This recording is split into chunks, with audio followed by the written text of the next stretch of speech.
I'm Dr. Dushantha Medagadara, consultant respiratory physician. My co-chair, Dr. Chandana Kulutunga, consultant respiratory physician. Welcome all of you for this very important webinar on World Environmental Day, organized by the Environmental Assembly of Sri Lanka College of Pulmonologists, supported by Cipla Pharma Limited. The World Environmental Day is the People's Day. Why it is important, this is the day we'll celebrate every year since 1972, declared this particular day as a day of the people by a United Nations. The last 50 years, this day is celebrated every country and globally with the participation of a government as well as a non-governmental organization supported by well-wishers. This day is so important to human being and not only to us, but to the animal as well as the plant kingdom, where the people get together to protect the environment, to give a safe place to live. And this day is celebrated by the various organizations in every country. And particularly as a pulmonologist, this day is very important for us because of our respiratory health or pulmonary health is depend on mainly on the environment and the safest environment. Our college, Sri Lanka College of Pulmonologists, organize various activities. Today, webinar is one of the activities organized by the Assembly of Environment belong to the Sri Lanka College of Pulmonologists. Now, I welcome all our speakers and the participant to this very important webinar, and I invite my co-chair, Dr. Chandana Kulatunga, the chair of the Assembly, to introduce the day, Environmental Day, and give you some insight of the present day as well as how important the environment for human being. Chandana, over to you. Thank you very much, sir. It's my pleasure to join you all in the celebrations of World Environment Day 2022. So, the World Environment Day is popularly known as the People's Day to show our care and support in the protection of Earth and the environment. This will be the United Nations prime vehicle to raise awareness among policymakers and the public, thereby to take actions to protect the planet Earth. The World Environment Day is celebrated this year under the theme of Only One Earth. This highlights to live in harmony with nature. We should move towards cleaner and greener lifestyles, maintaining biodiversity and allowing various other ecosystems to develop. The first celebration was held 50 years ago in Stockholm, Sweden. The motto was Only One Earth. The motto holds true 50 years later. So, we have organized this webinar to educate you on various aspects of environmental pollution. So, there will be 4 lectures. So, without wasting much time, I would like to introduce the first speaker, Vidyanidhi S. Ananda Kulasurya, Emeritus Professor, University of Peradeniya. It's over to you, sir, to talk on the role of man in the environment. Thank you, Dr. And I thank the organizers of this webinar for giving me this opportunity to make the inaugural presentation on this webinar on Only One Earth.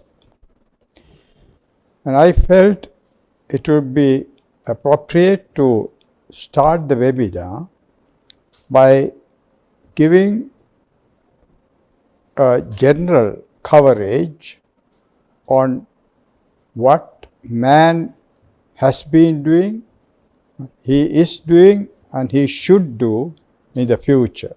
So accordingly, I have entitled this as the role of man in the environment. The environment endowed upon us by Mother Nature often presents itself as a collection of ecosystems. Now, what is an ecosystem? An ecosystem is a community of organisms, including plants, animals, microorganisms, living in conjunction with its non-living environment, closely interacting with one another. Therefore, the ecosystem has two components, the living component and the non-living component, and these two components are intimately intertwined for the continuation of the ecosystem. This presentation, I will make an attempt to show why and how we should use these ecosystems sustainably. Just a quick glance through some pretty pictures of our own environmental diversity, ecosystem diversity. You see the littoral and coastal vegetations, the lagoons with migratory birds, then the mangroves with the most productive environmental ecosystem, and the riverine ecosystem, the dry zone, dry evergreen forests with the beautiful fauna, and of course the rainforest. And furthermore, we have the cloud forests towards the Horton Plains, then the beautiful environment of the waterfalls with clean water, the wetlands, and the man-made freshwater reservoirs. Now they are beautiful, they have aesthetic value, and this environment consists, as I said earlier, biotic as well as non-living abiotic. The biotic component includes beautiful flowering plants, and in Sri Lanka 25% of these flowering plants are endemic, which means those plants are found only in Sri Lanka and nowhere else in the world. So they are very, very important and authentic. Similarly, we have the fauna or the animals. 28% of the fauna in Sri Lanka are endemic. Then we saw a variety of birds, butterflies, bees, and the abiotic component includes, as we know, Sri Lanka is famous for its invaluable precious stones. Then we have a lot of important minerals, graphite, silica, feldspar, apatite, and of course we also have radioactive sands containing thorium. So all this is natural wealth which man is using all the time. But what we are going to examine is how has man used this, how is he using it now, and how he should use it in the future. Then besides being aesthetically of value, there are certain services that the environment is providing all of us, which are taken for granted, but those are extremely invaluable. Just to illustrate this, I'll take an example of oxygen from the environment. A normal healthy human being breathes or uses something like 30 liters of oxygen per day, that is 3 10-liter cylinder. And a 10-liter cylinder today costs 5,500 rupees. This means each day an normal adult consumes oxygen that can be valued at 16,500 rupees. That works out to 6.02 million rupees per year. And if he lives for 65 years, the oxygen he has consumed or utilized comes up to 391.5 million rupees. We take it for granted, but all this is provided by the environment through the photosynthesis mainly of the vegetations, primarily the forests. Now this is just one environment, but there are many more, and there are records of such publications. Soil microorganisms, which we don't see, they do an enormous job which are being estimated value of $33 billion per year. Insect pollination of natural vegetations, which provides us all kinds of fruits, vegetables, grains and so on, that's valued at 30 billion. Ecotourism 28 billion, drugs from plants 15 billion, so on and so forth. And finally, it has been published way back in 1997, it probably be more now, very much more.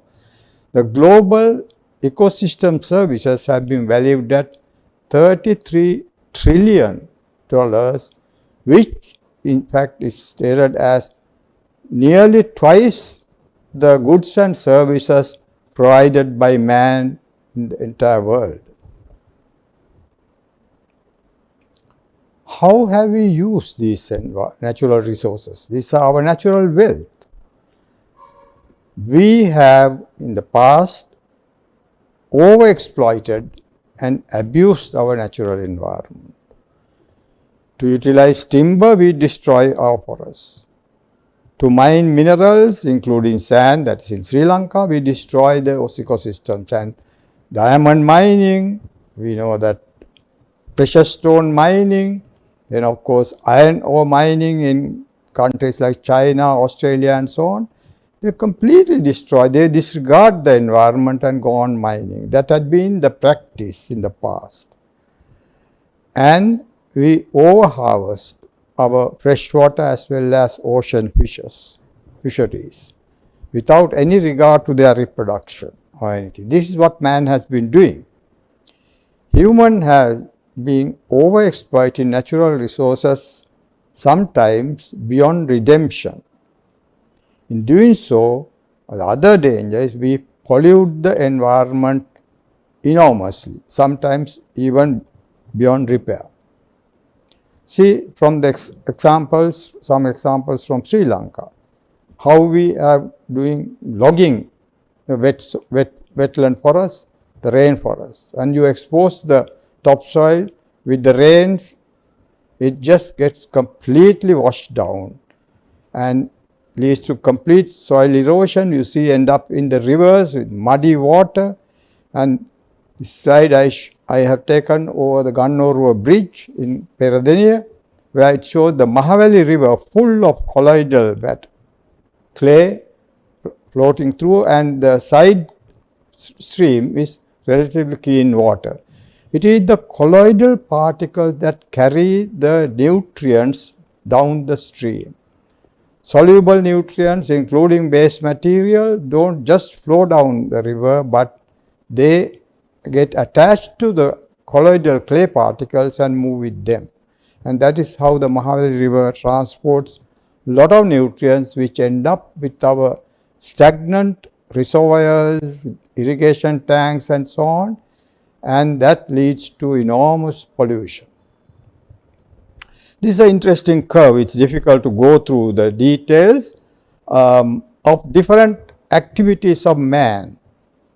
Population growth, DDP, atmospheric CO2, atmospheric nitrous oxide, all these are greenhouse gases, atmospheric methane, the ozone destruction and so on and so forth. What is important is, I hope you can see that as a blue line, all these activities has really taken off around 1950.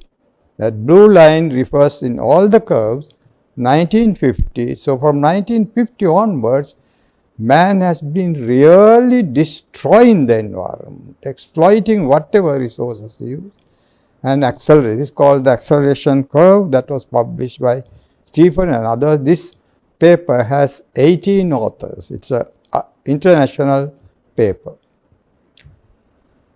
Then the global use of Earth's resources, how are they distributed? This distribution is grossly unequal.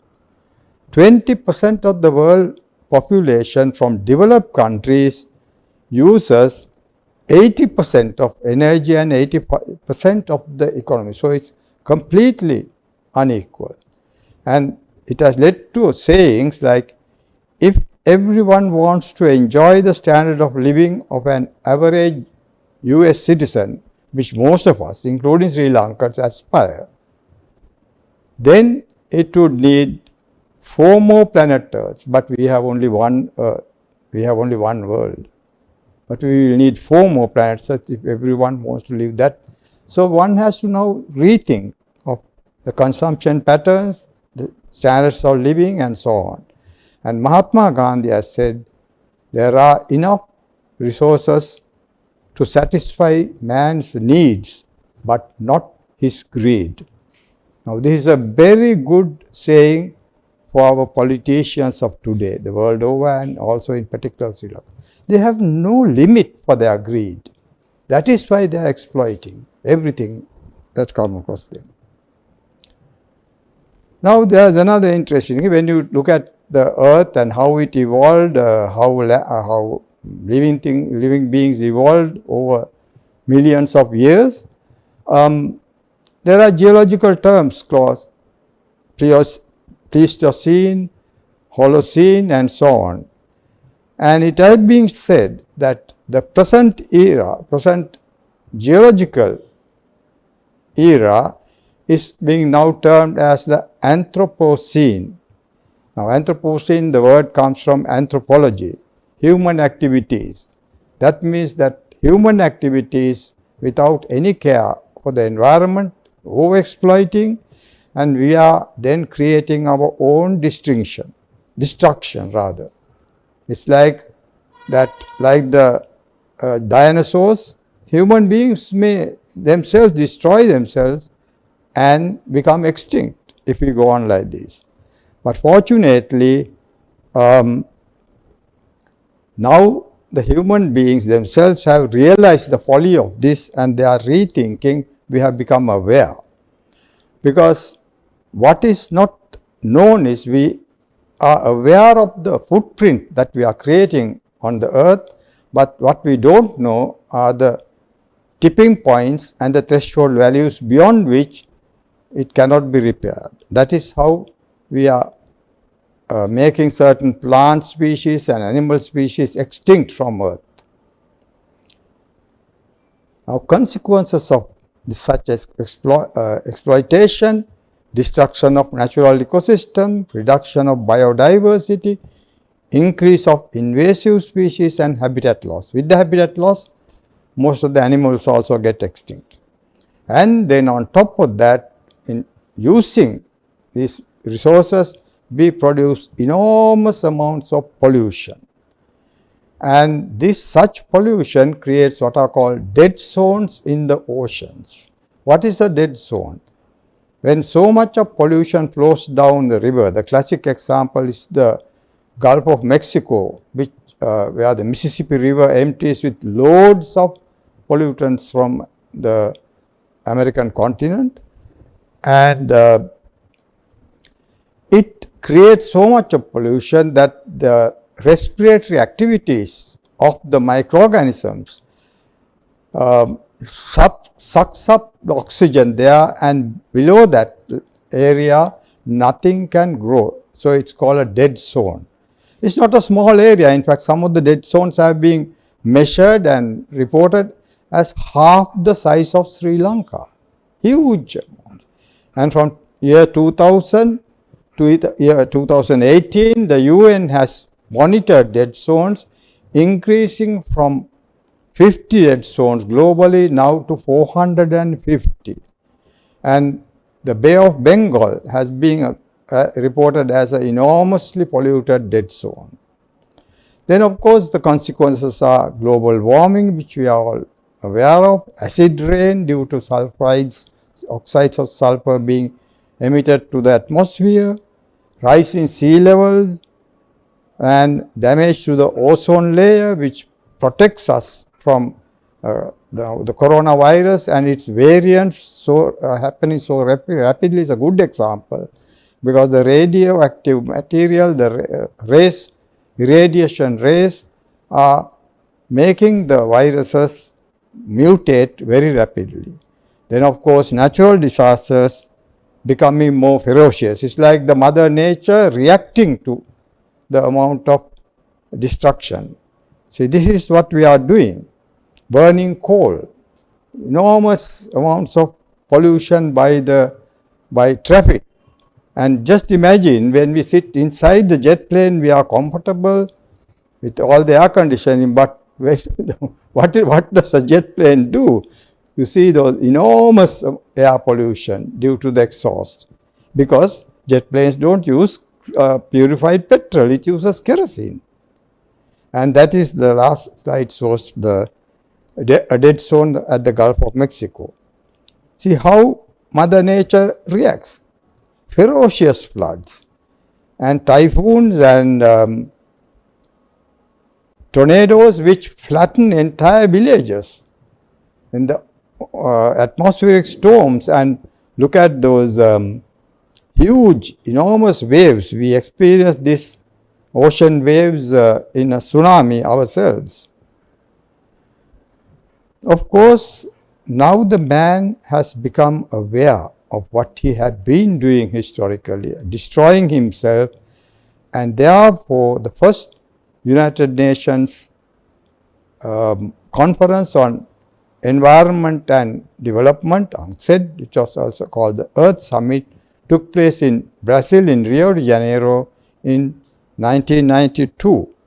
And there all the data was presented by the different countries, and it was accepted that man is responsible for all this, and they arrived at a convention on biological diversity.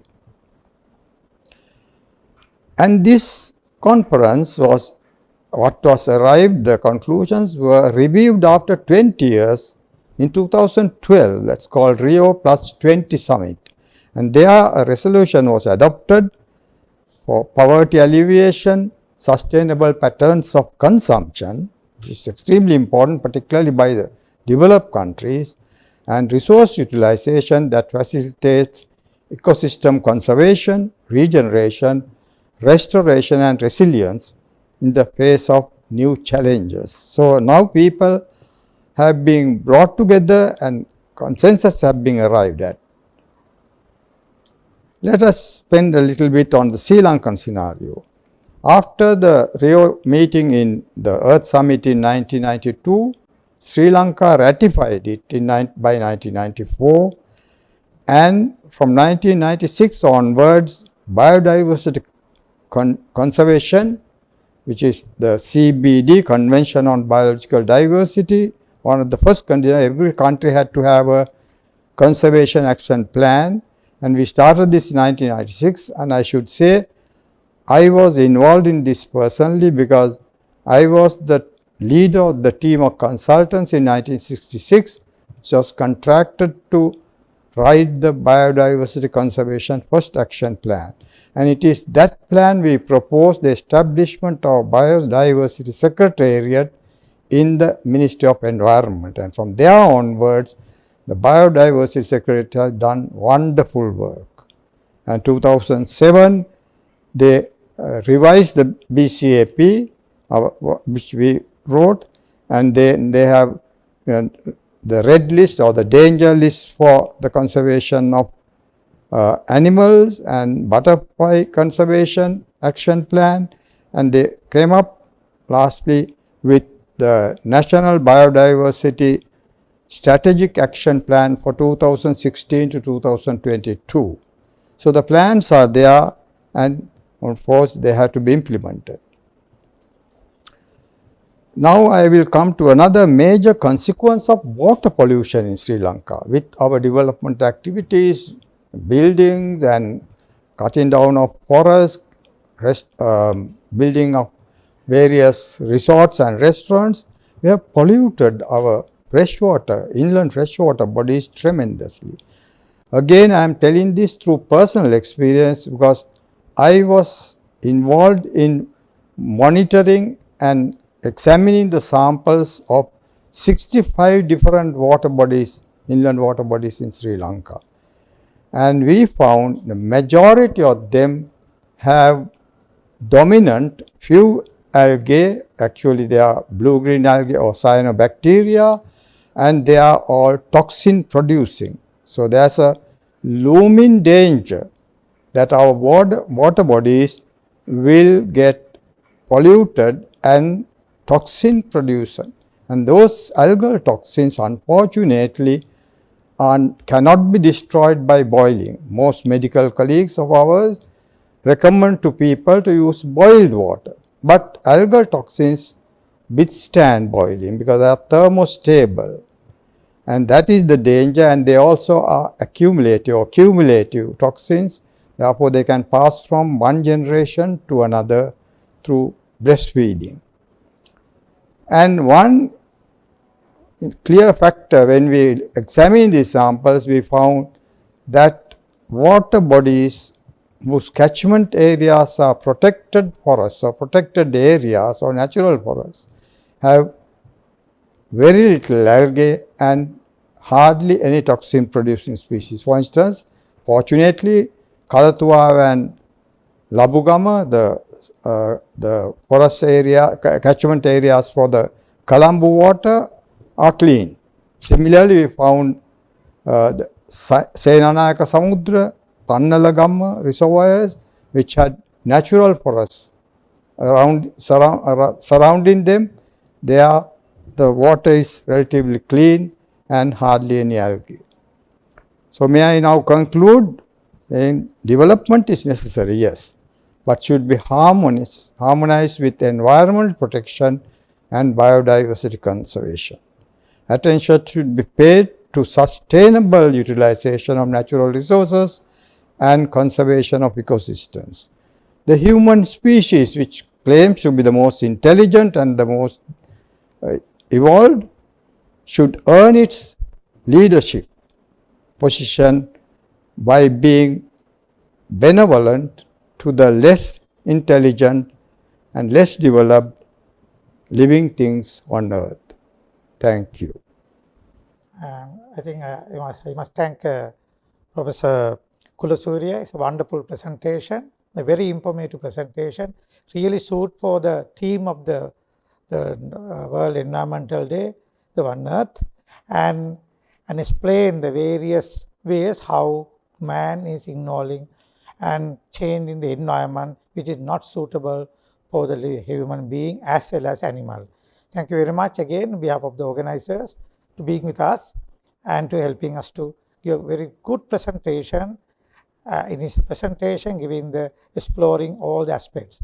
We will have a question and answer session at the end of the webinar, and I request our participant to send you a question directed to each speaker in the question and answer box in your desktop, and we will direct the question to each speaker at the end of the webinar. Now we will move into our second talk, and we all are well experienced of the COVID-19 pandemic last 2 years, and we realize and we have experienced how the environment changed with various activities due to COVID-19 pandemic, namely the lockdown and the various limitation of the various man-made activities. Now we will move into second lecture, where how the pandemic and the environment, how pandemic affect the environment. I am delighted to introduce the next speaker, Dr. Kirti Gunasekara, the senior consultant respiratory physician and the past president of Sri Lanka College of Pulmonologists, as well as a founder member of the college, and in all the various activities of the college, and currently practicing in Colombo. And I am inviting Dr. Kirti Gunasekara to present how the pandemic and the environment and the correlation is to. Dr. Gunasekara, over to you. Good evening, everybody. Thank you, Dushyanta, for the kind words of introduction, and good evening, everybody. It is indeed a privilege to be here today on this important day to speak a few words on the pandemic and the environment. Now, I think we all experienced a very bad time with the coronavirus pandemic. And we know that it emerged from Wuhan, China in December 2019. It caused more than 500 million human infections, 6 million deaths, and associated with multiple affecting factors and social demographic indices, and which also had a significant economic and social impact in countries. it actually caused havoc on humanity and had a mixed bag effect on the environment as well. Now, obviously, as we heard the previous speaker, we do know how humanity interacts with the environment, and in a way, the pandemic was a period when everything on Earth ceased, for at least temporarily, and we could have an impact on. You can see the impact of what when human activity ceased, what would happen to Earth. So on the 11th of March, WHO declared a global pandemic and many restrictions were imposed on traffic, businesses, schools, and small communities. And there was a significant reduction in air, water, and sound pollution, because from industries, vehicles, vessels, flights, everything. And also with this, we found that a lot of people are using personal protective equipment such as gloves, masks, etc., using social distancing, travel restrictions, and lockdowns. And these were used to reduce the spread of the coronavirus. Now, this gives us a glimpse of a snapshot picture of how the pandemic spread, and also how the deaths and the increased with the pandemic. And also, we can see that almost nearly 3 billion people face some form of lockdown. So they were restricted. So it's a large number of people were restricted in their movement. And hence, this had a large effect on the environment itself. When you look at the impacts that COVID-19 had on the environment, they're twofold. One is a short-term impact, where, of course, we saw the reduction in pollutants and decreased sound pollution and increase in water quality and all that. And the long-term impacts, of course, we found that the increased plastic waste with all these PPEs being thrown about, and also with a lot of sanitizers and alcohol being used, a lot of organic pollutants are getting into the environment. And this slide takes you through the positive impacts and the negative impacts. When you look at the positive side of it, you can see that the lockdowns and the travel restrictions, of course, slowed down economic activities. There was reduced fuel consumption, reduced resource consumption and water disposal, reduced transport and industrial activities, and also reduced pressure on tourist destinations. So this increased, of course, this increased the quality of air, the sound pollution was less, and also the water pollution was reduced. So, and also the emission of greenhouse gases were much reduced because of this, with ecological restoration. However, there were some negative impacts as well. As I told you earlier, we had an increase in the medical waste. It has a disposal of PPEs, municipal waste was increased, and there was less of recycling. And as a result, we had a problem of plastic waste and soil and water pollution, and also some air pollution and increased environmental pollution because of lessened recycling activities. Now, when we look at the important environmental pollutants in the air, we find there's a different combination of solid, liquid, and vapor particles, which give rise to the particulate matter less than 2.5 micrometers in diameter, and particulate matter less than 10 micrometers in diameter, and of course the ozone, nitrogen dioxide, sulfur dioxide, and carbon monoxide. Now, these are some of the major environmental pollutants that have been recognized. And we found that the nitrogen dioxide emissions dropped drastically in all the major cities during the lockdown. And you can see that in this satellite map, it indicates how the nitrogen dioxide levels have dropped drastically during the period of the 13th of March to 13th April 2020 when you compare with the same period a year before. So obviously you can see how it has really affected this. Now, when you take environmental pollution and health, WHO states that there are about 8 million deaths worldwide due to air pollution. And in the European Union, so many premature deaths are attributed to PM 2.5, nitrogen dioxide, and ozone. And it is interesting that PM 2.5, PM 10, nitrogen dioxide, and ozone were the most important pollutants contributing to COVID-19 mortality and incidence. Now, this is an important fact. So when there is pollution, obviously, it was promoting the COVID-19 to spread and to have dire consequences, because when the increased pollution. So now let's look at air pollution and transmission and the severity of COVID-19. The acceleration of the transmission of COVID-19 had been highly associated with air pollution in the study in Italy. And there is also a relationship between air pollution, PM 2.5, and the COVID-19 cases and hospital admissions. And also the long-term exposure of PM 2.5 and PM 10 and the risk of severity of COVID-19 infections.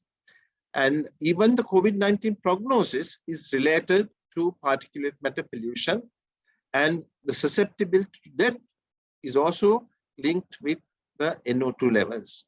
So short-term and long-term exposure to PM 2.5 and long-term exposure to NO2, nitrogen dioxide, appear to be the most consistently associated with COVID-19. So the more polluted they are, we do know that air pollution is linked with so many respiratory diseases as well, but it was clearly shown that COVID-19, the prevalence, the outcome, the mortality, everything was linked to the air pollution levels. There were several studies, and this study looked at 87 capitals of the country, of polluted cities, and they looked at the air quality index before and after COVID-19. And it was seen that you can see from these graphs that almost all those cities revealed a decrease in air quality values in 2020 compared to 2019 in all the indices. And however, changes in 2021 compared to 2020 had been reversed because of the reduction in the country's restrictions. There we do have Sri Lankan data also from Colombo and Kandy, looking at this is some of the results of the surveys done in Colombo and Kandy municipal areas, showing a lessening. The pink line is the pollution levels, the PM 2.5 and the carbon monoxide prior to the pandemic, and you can see how it had lessened after and during the pandemic. Now, apart from that, there was reduction in water pollution, because we know that in particularly in the developing countries, a lot of domestic and industrial waste is put into waterways. And in India, almost there was a 500% reduction in sewerage and industrial effluents, which was remarkable. And here we see a picture of the Ganges, where the beaches are deserted, and the quality of the water in the Ganges increased to almost drinking water level. And in Italy, they say there are so many aquatic species of dolphins reappeared. And because of the limitation of the movement of ships and other vessels, also emissions and marine pollution also reduced. There was also an impact on wildlife, because less people traveling, less traffic, less ships, less airplanes going about. That means there was a lesser chance of hitting and injuring animals and wildlife. And we also saw wildlife was seen in unexpected places, because we have heard of pumas wandering in towns, and mountain goats in Wales, and dolphins swimming in ports where they were never seen before. And you can see snow leopards, who are very, very rare, coming into. They have been sighted so much during this time, obviously because the human activity had stopped or lessened. Now let's look at the negative effects.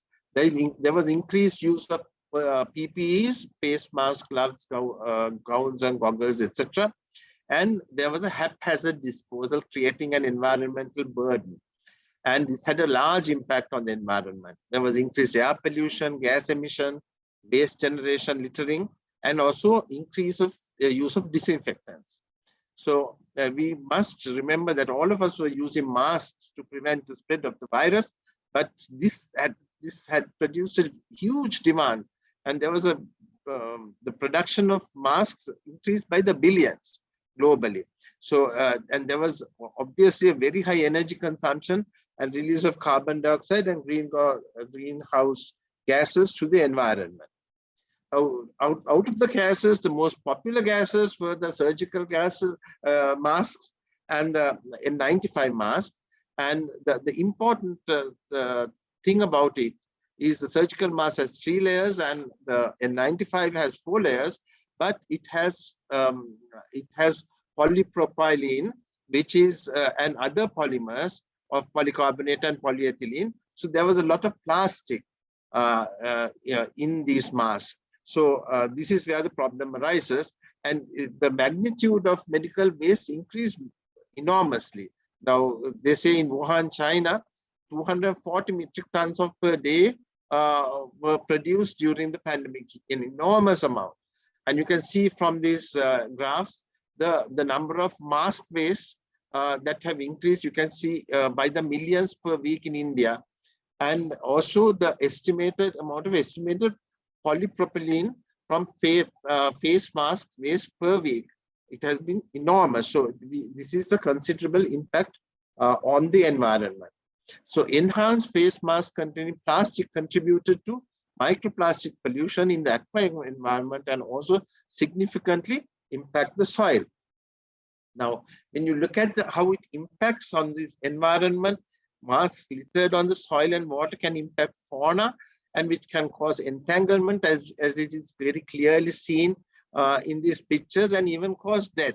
And many animals mistake masks for food. We see even in our country how elephants and cattle feed on all the garbage, and all these masks can fill their stomachs with this plastic, causing the animals to starve and die. So it is not a easy thing. Then, of course, the impact of mask waste on environment is huge. It's enormous. There is an environmental, social, and economical part to it. And the worst part is that these microplastics can enter food chains and via ingestion and cause a lot of toxic stuff getting into the human being and to the environment and the animals. And so this is an ongoing thing. So this is a big list which I won't list, but I just want to highlight the importance of this haphazard disposal and the impact of mask waste on the environment. Now, there were so many conventions to reduce mask waste, and these were in international regulations to curb plastic pollution. Basel Convention in and the 2019 amendment. The United Nations had several conventions of the law and law of the sea and the prevention of ship pollution and global maritime litter partnership. All these were to curb the to reduce the plastic pollution. And now what steps can we take to reduce mask waste? Now, incineration and landfilling is the one that was popular, but it is no longer preferred. And reusing and recycling are viable options, but it is easier said than done. And medical waste, we know, are hazardous and some are radioactive. And disinfection is a must with pyrolysis or microwaving at very high temperatures, and chemical disinfection or with steam disinfection. And this waste had to be disposed within 24 hours, which was also a problem. And mask reuse and rotation was also suggested by drying out processes, by decontaminating and using it, and recycling, primary recycling and secondary recycling, that is to take it down into pieces and then use it again. Then biodegradable masks with the same filtration possibilities have been looked into, and also extracted and recycled polythene and polypropylene derivatives can be used for so many things, and these have been tried out for road construction, for mixing with asphalt, and also making concrete, and even big manufacture. So with that, I will conclude my talk. And when we look at the whole picture, we know that the COVID-19 pandemic caused much disruption, economic, social, and health globally during the years 2019 to 2021. However, it provided an ideal opportunity for the environment to reduce the ambient air pollution as a result of imposed lockdowns. And air pollution may also influence COVID-19 transmission. As I told you, it may increase the vulnerability and have harmful effects on the prognosis of COVID-19 patients and even death. An extensive use of face masks as PPE also resulted in increased landfills and medical waste, though it is a compulsion, and we are still using these face masks very regularly.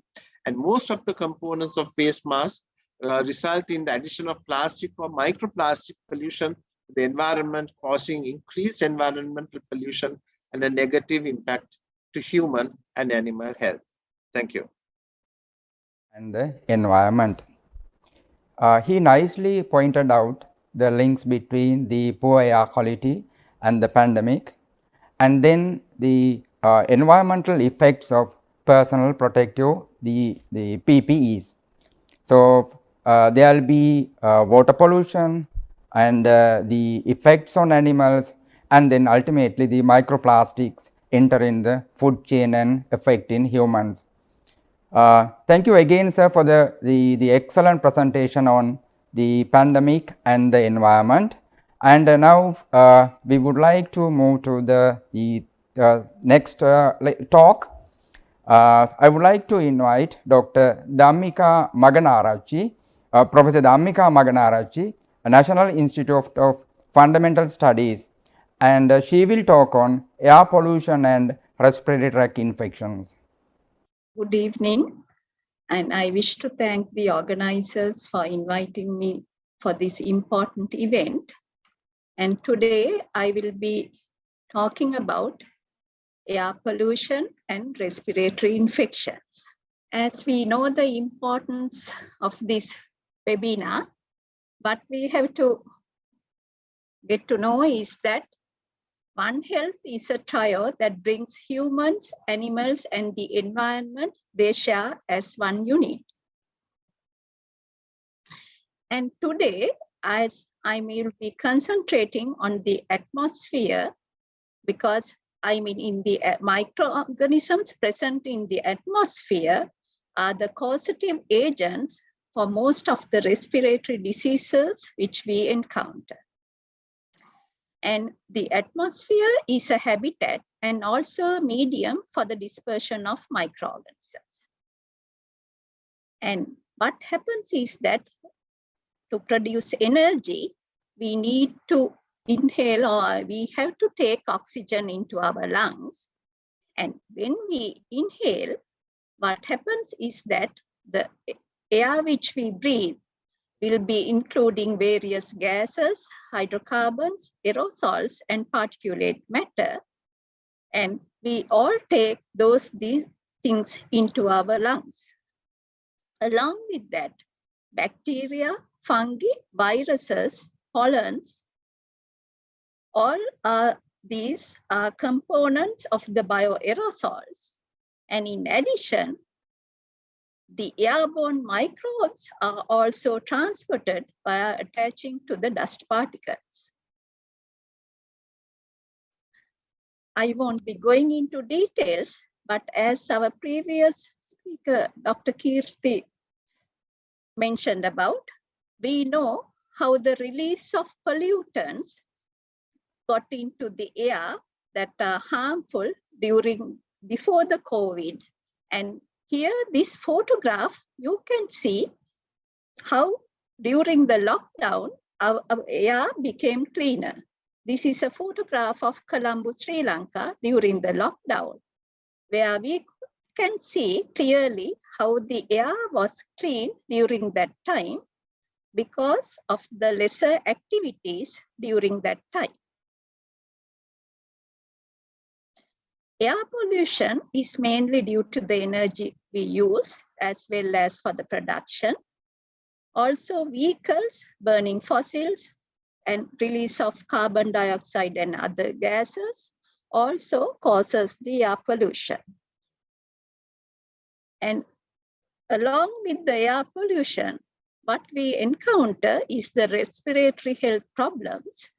And this can be whether we are at even our workplaces or we are sitting in our homes, we get the exposure to these airborne pollutants, or even if we go out, the outdoor environmental pollution.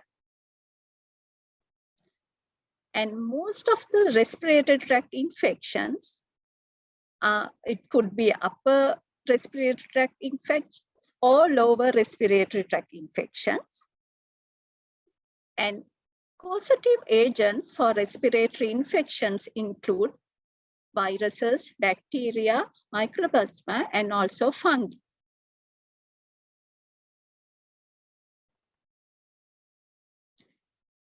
And as Dr. Kirti Gunasekar explained, a study conducted by Harvard and several other institutes suggests that air pollution is affecting the COVID-19 mortality.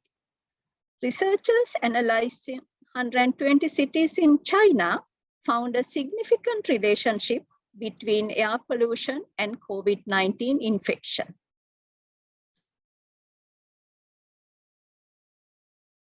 And now I will come to some of the research we carried out in the city of Kandy, where we have seen a lot of air pollution and how the airborne microbes, the diversity of them had changed due to the air pollution, which we have seen in the city of Kandy.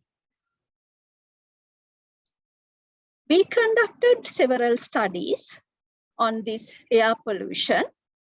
A study of airborne microorganisms and respiratory infections among preschool children. This was a collaborative study with Respiratory Disease Treatment Unit, General Teaching Hospital, Kandy. And also, we quantified and identified the airborne bacterial and fungal communities in selected areas of Teaching Hospital, Kandy. Thirdly, we conducted some studies on variations in bacterial communities within Indo and the heavily traffic congested city environment of Kandy, Sri Lanka, and also conducted a case study. It's very important one about the haze event which we observed during the 2019 November. Coming into the study of preschool children, we isolate the microbes from indoor and outdoor atmosphere of 2 preschools in the Kandy city, as well as from a rural environment. And we collected air samples by different methods.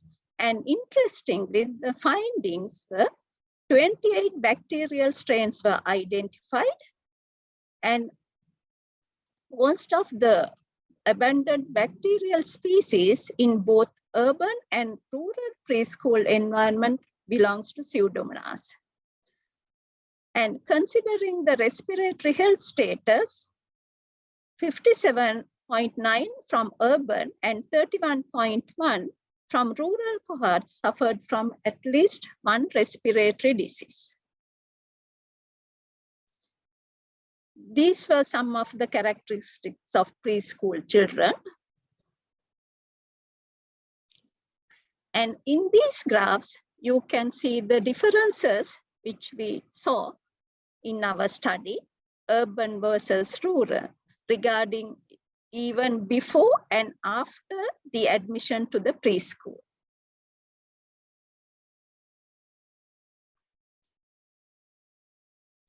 And at the time of examination, a total of, as I said earlier, 57.9 of urban and 31.1 rural preschoolers were suffering from at least one respiratory symptom.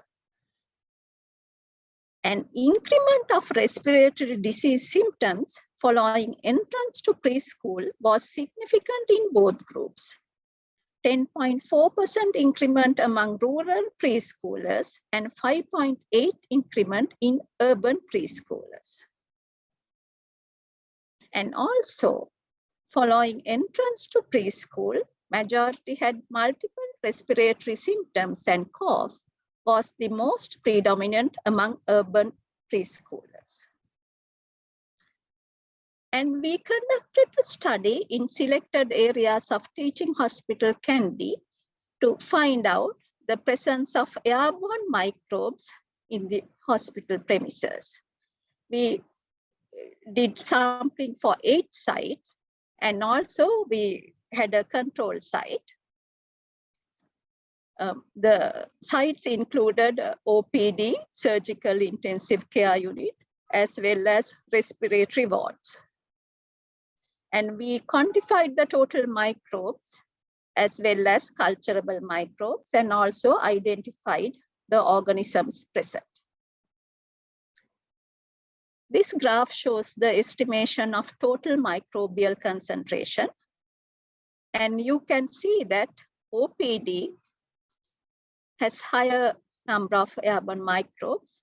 And also, if you consider the sampling hours, it can be seen that when the people come to see their patients, the number of airborne microbes, the count has gone up.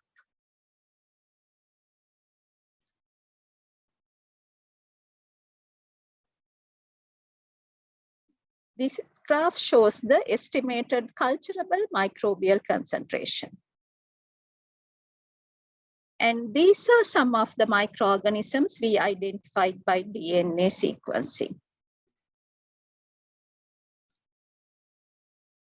And we can see that, there were opportunistic pathogens and also medically important microorganisms presence.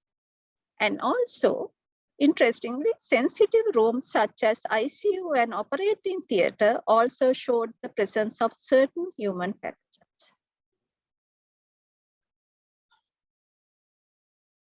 And these were some of the key findings which we saw from our study. And this is according to the literature. It's the first data collection of indoor air quality inside a hospital in Sri Lanka. In this outdoor study, we checked the traffic, along with the traffic congested city of Kandy, how the diversity of airborne microorganisms were. And the sampling sites included the police station, children's park, fire brigade, and also we selected certain controlling sampling sites where vegetation was high, but no traffic congestion at all. Here also, we use for the sample collection, it is passive sampling collecting apparatus. And for the identification, we did some molecular identifications, and also we tried to culture the presence of the microorganisms. That is, we concentrated mostly about the bacteria. There we were able to identify 28 bacterial species belonging to 4 classes. And here also, most of the recorded species were opportunistic human pathogens of the respiratory tract. Considering the total bacterial counts, railway station, which is highly populated, had the highest total bacterial count. And on the other hand, highest culturable bacterial counts were observed at the research institute. Here, there was high vegetation, and there itself, we can get more organisms into culture. And the results of that study provided basic information for further studies on airborne bacteria and fungi for the risk assessment. And also, the respective location might be the major reason for the diversity and quantity of airborne microorganisms. And here I'm going to discuss about the transboundary haze events associated with air pollution, because it's a threat to global environmental health, because especially during situations like COVID-19, this will play an important role. And Sri Lanka experienced a haze event parallel to the haze event in New Delhi, India, occurred during November 2019.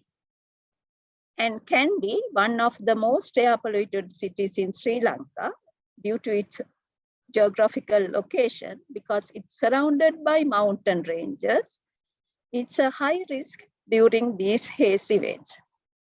And we studied the bacterial consortia due to the haze condition in Kandy.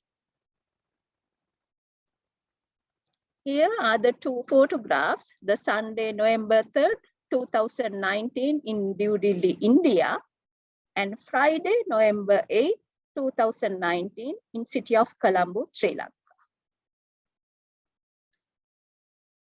And for our study, sampling days included for the hazy days, it's 6th to 9th November 2019.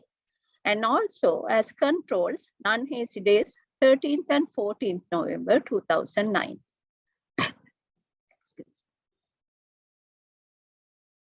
And highest bacterial load of the study was on 7th November 2019, a high intense hazy day.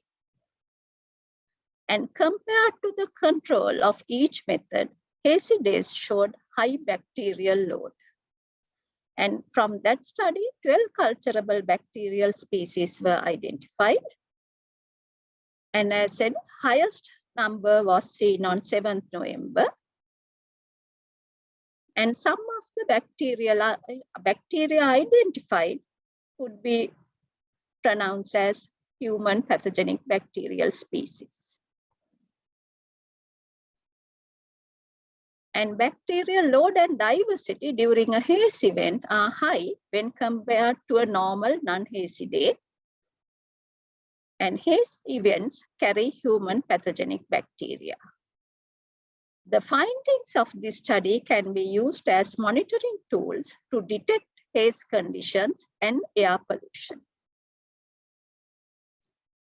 Therefore, these studies emphasize the need to implement policies to monitor air quality and to develop guidelines to prevent the associated diseases.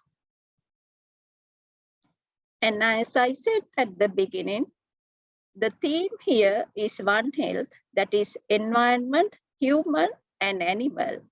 We need to have clean air for our betterment of humankind. Thank you. Very much for wonderful presentation on how the air pollution and the respiratory tract infection. We are the pulmonologists of Sri Lanka. We knows how the common and how the increased prevalence of respiratory infection which associated with the air pollution. And your studies combined with my unit, and we could able to show how respiratory infection are important, which is directly associated with air pollution. And that very important to understand how the implication of air pollution. Now, we will have the question and answer session at the end of the webinar. Now, we will move into the last presentation. Now, we discuss the different aspects of air pollution, how the man is involving and the pandemic as well as air pollution. And then we thought we discussed the third lecture on the infection with air pollution. Now, we need to get into the thing, how we going to get the clean air. Now, the best speaker to address the issue of the clean air no one other than Dr. Chandana Kulatunga is the chair of the assembly, and he is a consultant respiratory physician as well as a past president for Sri Lanka College of Pulmonologists. Chandana is going to talk on restoring clean air, invisible killer, and how we pulmonologists are going to address this problem of air pollution. Chandana, over to you. Thank you very much, sir, for the words of introduction. Within the next 20 minutes, I'll be talking on the definition of air pollution and then the human health effects and the ways you can prevent air pollution. Restoring clean air, an invisible killer. Air pollution is a major public health problem in the globe, but unfortunately, it is largely underestimated and underevaluated in resource-poor countries. It's an invisible killer across the globe because, according to WHO statistics, 8 million people die prematurely. Every hour, 800 people are dying. This reduces global life expectancy by 1.8 years, making it the world's top killer.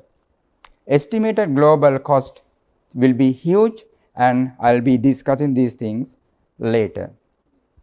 How do you define air pollution? Chemical or physical changes brought about by natural processes like volcanic eruptions or wind erosions or human activities resulting in air quality degradation is defined as air pollution. So, you breathe gases as well as the particulate matters. So, these are the harmful gases you breathe when the air quality is low: ozone, nitrogen dioxide, sulfur dioxide, carbon monoxide, and volatile organic compounds. Few words on regarding ozone. So, there are two layers of ozone: upper atmospheric ozone and ground level ozone. Usually, upper atmospheric ozone lays the normal or natural component of our atmosphere, and it's not the air pollutant. It protects us from UV radiation. But due to various human activities, there will be formation of ground level ozone, and this will be your air pollutant. And so we breathe gases as well as particulate matters. So particulate matters will be the non-gaseous substances suspended in the air. Basically, they are dust. So they are complex mixture of extremely small particles and liquid droplets. So can you measure air pollution? Yes. For that, you need to calculate air quality index.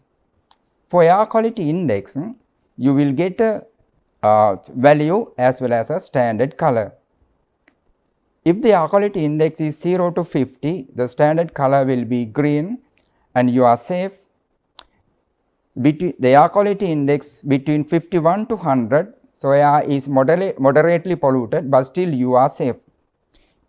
But when the air quality index exceeds 100, so definitely the humans will end up with the complications, human health effects, which will be discussed later.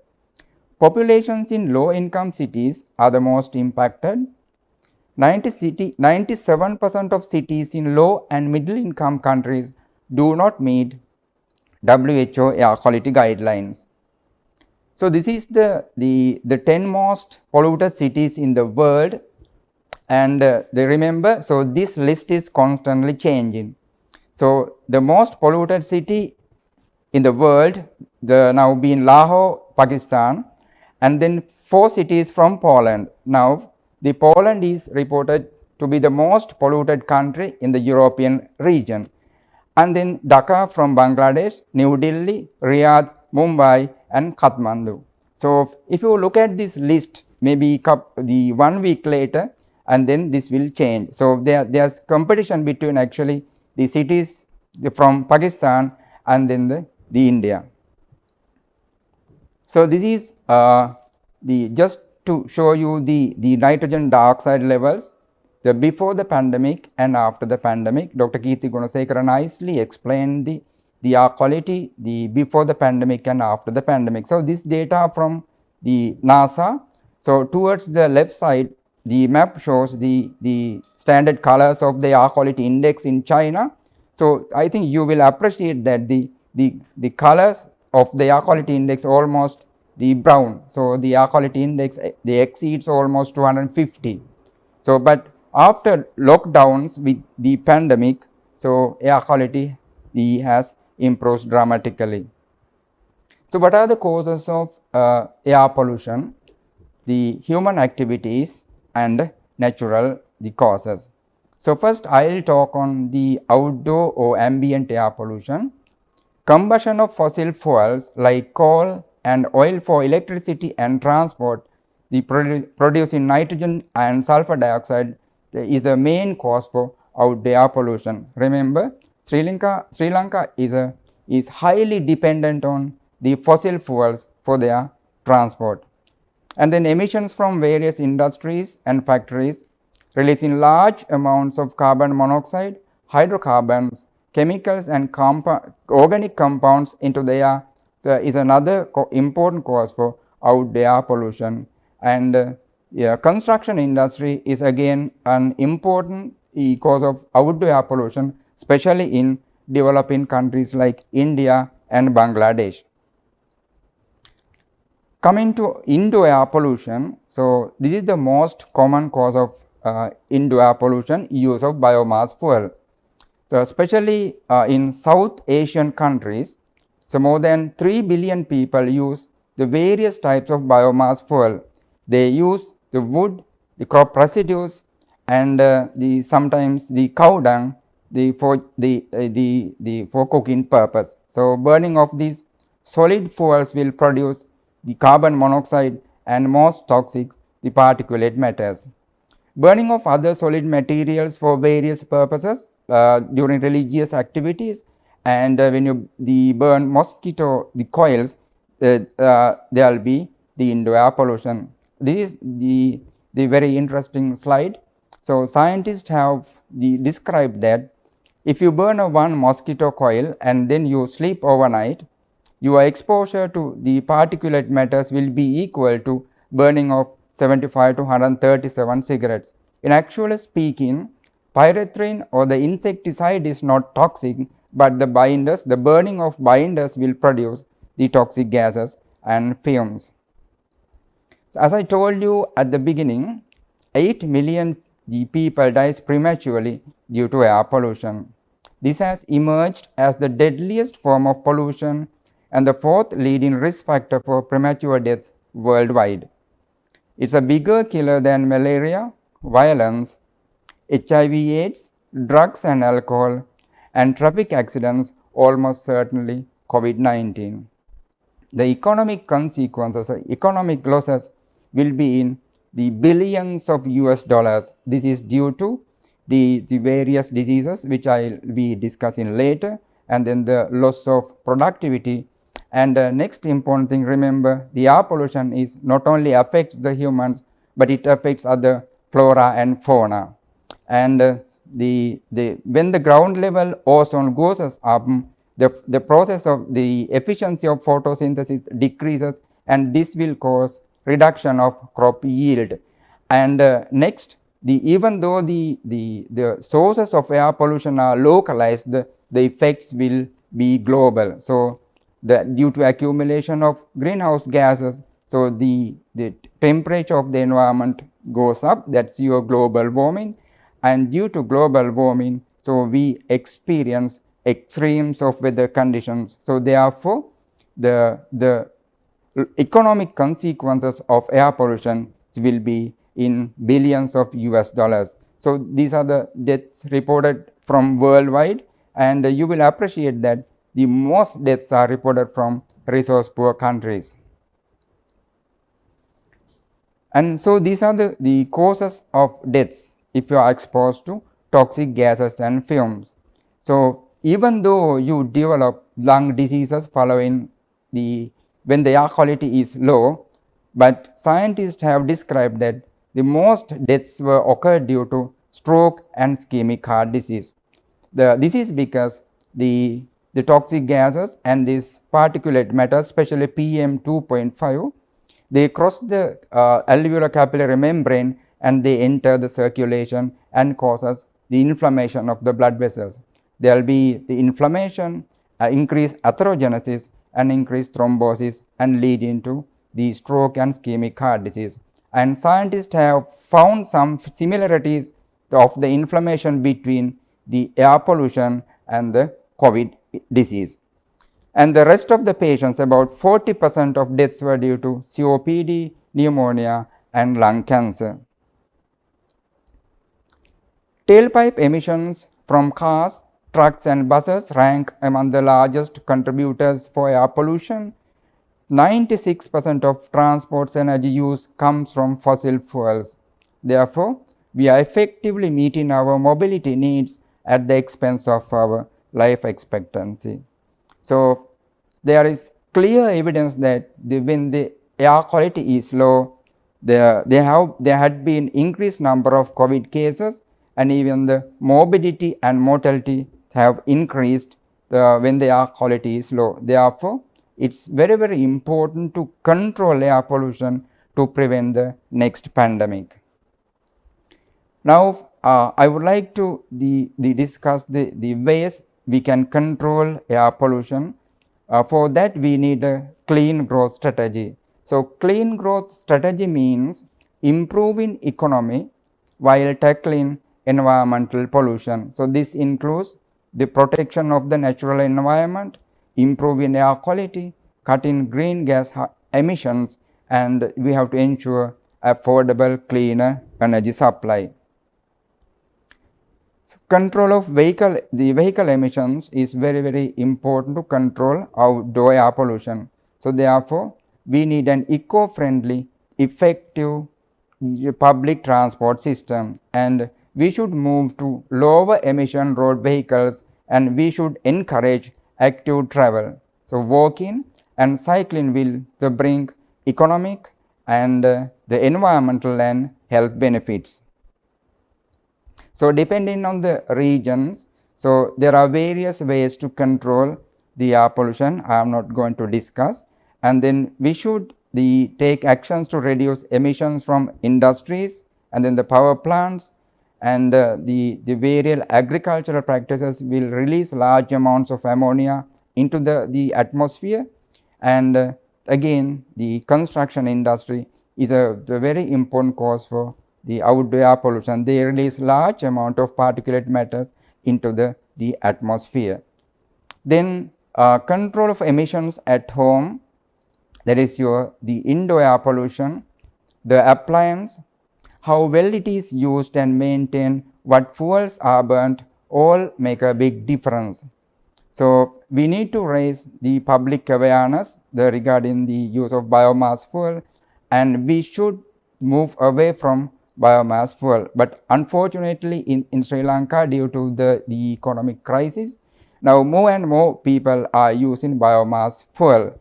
So, therefore, the various companies are coming up with various modifications of the cooking stove. I think the government they should regulate the cooking stoves, and they should take the actions to control indoor air pollution. And so we are now we don't have LP gas and we don't have natural gas. I think it's best time to promote the biogas. So biogas can be synthesized from day-to-day waste, food wastes. And then we need to monitor the air quality continuously, and it's important to take the policies regarding the air pollution. And then the ultimate solutions for air pollution will be the renewable fuel and clean energy production.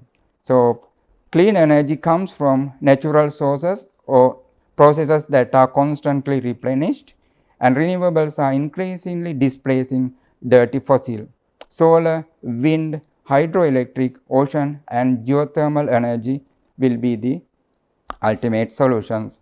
And when the energy production of or the electricity generation in Sri Lanka is concerned, the 70% of electricity generation comes from the burning of fossil fuels, either coal or diesel. And next, the pathetic situation is that 50% of diesel imported to Sri Lanka is diverted to production of the electricity. Therefore, it's very, very important. It's a juncture at this stage with economic crisis to move from these fossil fuels and to replace them with the renewable energy like solar. Actually, solar is like actually free generator. It starts 6 a.m. in the morning and ends at 6 p.m. So we should immediately move to renewable energy.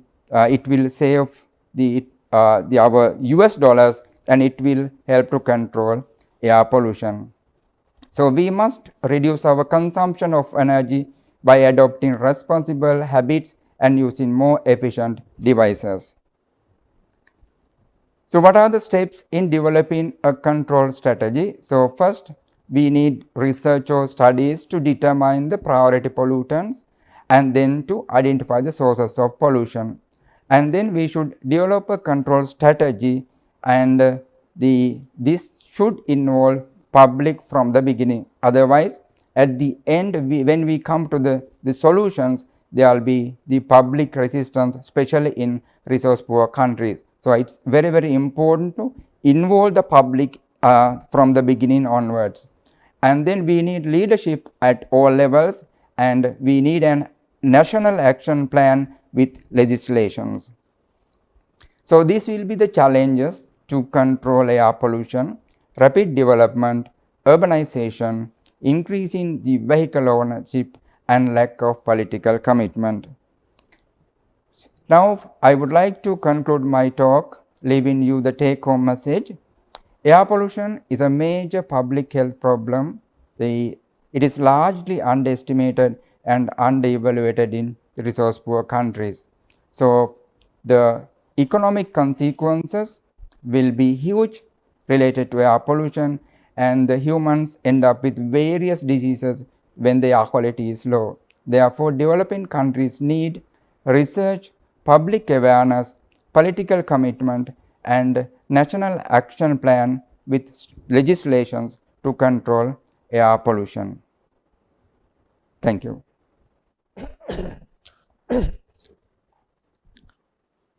Chandana, thank you very much for very informative lecture, and your special interest on air pollution and environment, and it will be a very helpful to organizing the webinars like this to educate the medical fraternity, postgraduate trainees, medical officers, and the general public. Now, actually, it is a timely talk. We all, as a citizen of this country, faces today current crisis, economic as well as other. Now, the various measures we as an organization needs to be looked after and to restoring the environment, providing the clean air and soil and the water, and also there should be answer to our current economic crisis. As nicely explained, the 50% of the fossil fuel are divert to produce the electricity. Now, and finding the answers. Now, I am very happy. Now, the general public include and the governance. That means the political leadership as well as everyone, professionals and the non-professional, has an interest about the today crisis and how we going to use non-fossil electricity, like what you mentioned nicely, and how we can do. As an organization, as a respiratory physician and the pulmonologist, we need to give a leadership.